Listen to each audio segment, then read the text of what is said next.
9월 30일 새벽 기도회를 시작하겠습니다. 본문은 역대하 2장 11절에서 18절 말씀입니다. 두로 왕 후람이 솔로몬에게 답장하여 이르되 여호와께서 자기 백성을 사랑하심으로 당신을 세워 그들의 왕을 삼으셨도다. 후람이 또 이르되 천지를 지으신 이스라엘의 하나님 여호와는 송축을 받으실지로다. 다윗 왕에게 지혜로운 아들을 주시고 명철과 청명을 주시사 능히 여호와를 위하여 성전을 건축하고 자기 왕위를 위하여 궁궐을 건축하게 하시도다. 내가 이제 재주 있고 총명한 사람을 보내오니 전에 내 아버지 후람에게 속하였던 자라. 이 사람은 단의 여자들 중 한 여인의 아들이요 그의 아버지는 두로 사람이라. 능히 금, 은, 동, 철과 돌과 나무와 자색, 청색, 홍색 실과 가는 배로 일을 잘하며 또 모든 아로새기는 일에 익숙하고 모든 기묘한 양식을 능한 자이니 그에게 당신의 재주 있는 사람들과 당신의 아버지 내 주 다윗의 재주 있는 사람들과 함께 일하게 하소서. 내 주께서 말씀하신 밀과 보리와 기름과 포도주는 주의 종들에게 보내소서. 우리가 레바논에서 당신이 쓰실 만큼 벌목하여 떼를 엮어 바다에 띄워 욥바로 보내리니 당신은 제목들을 예루살렘으로 올리소서 하였더라. 전에 솔로몬의 아버지 다윗이 이스라엘 땅에 사는 이방 사람들을 조사하였더니 이제 솔로몬이 다시 조사함에 모두 15만 3,600명이라. 그 중에서 7만 명은 짐꾼이 되게 하였고 8만 명은 산에서 벌목하게 하였고 3,600명은 감독으로 삼아 백성들에게 일을 시키게 하였더라. 아멘. 추석 연휴 첫날입니다. 코로나19로 인해서 이전 같지 않은 그런 명절을 보내게 되었습니다. 하지만 가족들이 함께하는 의미 있는 시간, 복된 시간, 유익한 시간, 행복한 시간, 그리고 여유로운 쉼을 누릴 수 있는 그런 시간들이 되기를 소망합니다. 하나님 나라의 역사는 하나님께서 주관해 가십니다. 특별히 하나님께서는 사람을 통해서 하나님 나라의 역사를 이어가십니다. 이스라엘 백성을 세우시고 그들을 통해 하나님의 뜻을 세상 가운데에 나타내 보이기를 원하셨습니다. 오늘 본문은 솔로몬을 왕으로 세우시고 그 솔로몬에게 지혜와 총명을 주셔서 능히 여호와의 성전을 건축하시게 하는 일을 기록하고 있습니다.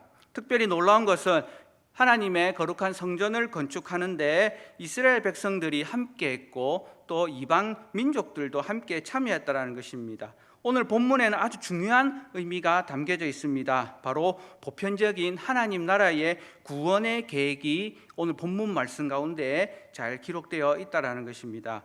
솔로몬의 지혜는 하나님의 나라는 사람의 뜻으로 세워지지 않는다라는 것입니다. 하나님의 나라는 인간적인 방법으로 세우는 것이 아니라 하나님께서 주신 지혜로 하나님 나라를 세워 가야 된다는 것을 그리스도인들에게 말씀하고 있습니다. 우리의 작은 지혜로는 세상에서 하나님의 나라를, 교회를 온전히 세울 수 없습니다. 하지만 하나님께서 주시는 지혜, 솔로몬이 받았던 그 지혜는 바로 하나님의 나라를 세우는 기초가 될 수 있었습니다. 특별히 솔로몬은 하나님께로부터 지혜와 부를 얻게 되었습니다. 그래서 여호와의 이름을 위하여 성전을 건축하기로 결심하고 특별히 두로 왕 후람에게 서신을 보내서 성전을 건축하는 일에 도움을 요청하게 됩니다. 이에 두로 왕 후람은 솔로몬이 보낸 서신을 받고 오늘 본문에 있는 내용처럼 답장을 보내게 됩니다. 이 답장은 솔로몬에게 경의를 표하며 특별히 살아계신 하나님께 영광을 돌리는 내용으로 기록이 되어 있습니다. 후람은 먼저 솔로몬과 같은 왕을 모신 이스라엘이 참 복된 나라라고 인사를 합니다. 이스라엘 백성들을 사랑하시는 하나님께서 솔로몬을 왕으로 세우시고 그 솔로몬 왕을 통해서 선하신 하나님의 뜻을 이루어 가고 있다는 것을 두로 왕도 발견하고 깨닫게 되는 내용입니다. 이방인으로부터 여호와의 신앙을 인정받게 되는 솔로몬 왕과 이스라엘 백성들의 모습을 발견할 수가 있습니다. 오늘 이 시대를 살아가는 저와 우리 성도님들이 이 땅 가운데서 믿지 않는 사람들로부터 우리의 신앙이 그리고 우리의 교회가 인정받게 된다면 얼마나 기쁘고 즐거운 일이겠습니까? 그렇게 되기 위해서는 우리에게 가장 먼저 필요한 것이 바로 지혜가 필요하다라는 것입니다. 이방인들로부터 우리가 인정받아야 될 신앙의 내용이 무엇이겠습니까? 오늘 본문에서 한 3가지 정도 살펴볼 수가 있습니다. 먼저는 이방인들로부터 우리가 인정받아야 될 신앙의 내용은 하나님은 사랑이시다라는 것입니다. 하나님 나라의 역사는 하나님의 사랑으로 시작이 됩니다. 잘 아시는 대로 요한복음 3장 16절 하나님이 세상을 이처럼 사랑하사 독생자를 주셨으니 이는 저를 믿는 자마다 멸망치 않고 영생을 얻게 하려 하심이니라. 바로 하나님의 사랑이 온 인류의 구원을 위한 시작이고 출발점이 된다라는 것입니다. 하나님의 사랑이 사람을 통해서 일들이 진행된다라는 것을 발견할 수가 있습니다. 특별히 지혜로운 사람을 보시고 하나님께서는 그 사람을 통해서 하나님의 사랑이 나타나도록 하셨다라는 것입니다. 오늘 본문에서는 바로 이 솔로몬을 통해서 하나님의 사랑이 나타나고 있습니다. 이 하나님의 사랑은 이스라엘 백성들을 위한 사랑이었습니다. 이스라엘 백성들을 사랑하시는 하나님, 자기 백성을 사랑하시되 끝까지 사랑하시는 그 하나님의 사랑이 오늘 솔로몬으로 하여금 이스라엘 백성들로 하나님 나라를 세워가는 일에 헌신케 하신 것입니다. 오늘 이 시대를 살아가는 저와 우리 성도님들의 삶 가운데에 함께 하시는 그 하나님의 사랑, 그 사랑이야말로 우리가 이 땅 가운데서 하나님의 뜻을 이루어가는 힘이요 능력이 되는 줄 압니다. 우리가 하나님의 사랑으로 감당해야 될 이 세상은 하나님의 뜻이 이루어지도록 우리의 작은 지혜로 하나님께서 주시는 지혜로 사랑하고 섬기는 그 일들을 통해서 나타나게 되는 것입니다. 그리고 두 번째는 창조주 하나님을 찬양하는 모습을 발견할 수가 있습니다.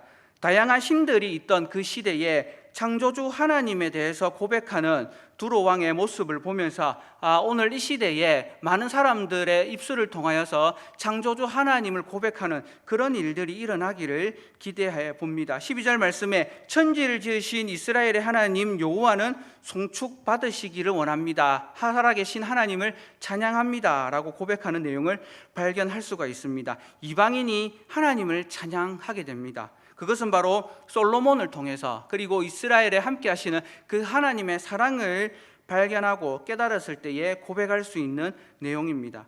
오늘 이 시대에 교회들을 통하여서 우리 성도들을 통하여서 하나님의 사랑이 증거되게 된다면 하나님을 알지 못하는 사람들 그들로 하여금 하나님의 살아계심을 나타나게 할 수 있다는 것입니다. 특별히 한 걸음 더 나아가 다윗의 자손을 세워서 번영을 누리게 하신 하나님을 찬송하는 그 모습을 통해서 오늘 이 시대에 주의 몸된 교회를 통해서 하나님의 영광이 나타나기를 기대하고 소망해 봅니다. 오늘 이 두로 왕의 고백을 통하여서 시작되어지는 하나님 나라의 건축, 성전이 세워져 가는 일이 어떻게 이루어지는가 또 보게 되면은 하나님 나라의 보편적인 은혜가 드러난다는 것을 발견할 수가 있습니다. 온 인류를 구원하실 하나님의 구원 역사는 모든 사람들을 위한 하나님의 계획이십니다. 그래서 성전은 만민의 기도하는 집입니다.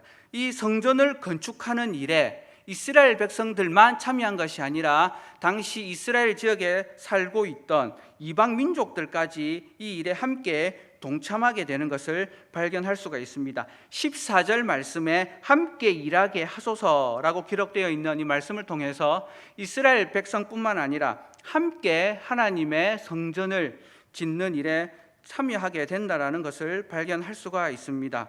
이방인들과 그리고 이스라엘 백성들이 함께하는 이 모습, 오늘 저와 우리 성도님들이 하나님 나라의 백성으로서 이 땅을 살아가고 있습니다. 하나님의 무너진 성전은 우리의 삶을 통해서 회복해 가고 계십니다. 특별히 오늘 이 시대의 성전은 바로 예수 그리스도의 십자가의 죽으심과 부활하심으로 완성되었습니다. 우리 성도들의 삶을 통하여 무너진 하나님의 나라를 세세하게 회복시켜 가시는 우리 주 예수 그리스도의 은혜를 우리가 누리고 있습니다.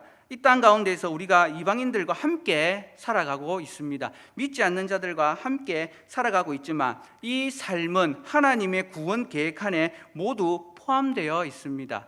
우리를 통하여서 그리고 이방인들을 통하여서 하나님은 계속해서 하나님 나라의 역사를 이어가십니다. 우리들뿐만 아니라 믿지 않는 그들의 삶도 하나님은 주관해 가시는 하나님이시라는 것을 알 수가 있습니다. 그리고 성전을 짓는데 막무가내로 짓는 것이 아니라 정말 지혜롭게 성전을 건축하게 됩니다. 특별히 이 일을 위해서 전문가들을 통해서 함께 일하게 됩니다. 특별히 하나님 나라는 사람을 통해서 역사하십니다. 하나님은 우리 각자에게 섬김의 은사와 은혜를 주셨습니다. 우리가 가지고 있는 은사와 달란트는 하나님 나라의 회복이라는 비전을 가지고 드러나고 나타나게 됩니다. 사랑하는 성도 여러분, 우리가 이 땅을 살아가면서 지혜로운 건축자의 삶을 살아야 합니다. 특별히 솔로몬은 하나님께서 주신 지혜로 건축하는 일을 잘 진행될 수 있도록 사람들을 세웠습니다. 사람들을 세우는 데 있어서 특별히 재주 있고 총명한 사람들, 그리고 각자 은사와 달란트에 맞게끔 그 역할과 책임을 잘 할 수 있도록 사람들을 세웠는데, 이방인이나 유대인이나 차별 없이 역할과 책임을 다할 수 있도록 직책과 직무를 주었습니다. 뿐만 아니라 일꾼들의 생계까지도 다 책임지고 그들이 먹고 마시며 즐겁게 성전을 건축하는 일에 함께 동참할 수 있도록 그 역할과 책임을 다 주었습니다. 솔로몬의 이 지혜로운 성전 건축은 주위의 이방 모든 나라들로부터 칭송을 받게 됩니다. 하나님께서는 믿음을 고백하는 한 사람의 지혜로운 삶을 통해서 하나님 나라의 역사가 이어지도록 하고 계심을 이 솔로몬의 삶을 통해서 발견할 수가 있습니다. 모든 사람은 하나님의 계획과 뜻 안에서 주어진 일들을 하며 살아가고 있습니다. 그 가운데 그리스도인으로서 오늘 이 시대를 살아가고 있습니다. 코로나19라는 어려운 상황 가운데에서 어떻게 하면 우리가 지혜롭게 선한 삶을 살 수 있을지 우리 자신들의 삶을 돌아볼 수 있게 됩니다. 성전을 짓는 것 같이 지혜롭게 우리의 삶을 지어 가야 되는 줄 압니다. 특별히 추석 명절을 맞이하여 불신의 가족들과 함께 모였다면 그들 가운데서 성전이 되셔서 우리 하나님이 우리를 사랑하시고 우리의 사랑이 그들로 하여금 하나님을 찬송할 수 있는 은혜의 추석 명절이 되기를 소망합니다. 이스라엘 백성들을 통해서 하나님의 뜻을 이루어 가신 그 하나님께서 오늘 이 시대에는 저와 우리 성도님들을 통해서 하나님의 뜻을 이루어 가십니다. 연약하고 부족한 저희들과 영원히 함께 하시겠다고 약속하신 그 하나님의 약속의 말씀을 붙들시고 성전을 지어져 갔던 그 이스라엘 백성들의 모습처럼 오늘 이 시대에 우리의 삶을 통해서 하나님의 나라를 회복해가는 일에 귀하게 쓰임받는 우리 모든 성도님들이 되기를 주님의 이름으로 축복합니다. 이 시간 기도하실 때에 하나님께서 주시는 지혜로 선한 삶을 살게 하시고 이웃을 사랑함으로 하나님의 영광이 나타날 수 있게 해달라고 기도하시고, 코로나19가 속히 끝나고 현장 예배가 회복되어서 온전히 하나님을 예배하는 예배 공동체가 될 수 있게 해달라고 기도해 주시고, 마지막으로 우리 한우들을 위해서 기도해 주실 때에 김영식 성도님과 박경희 권사님을 위해서 기도해 주시면 감사하겠습니다. 기도하시겠습니다.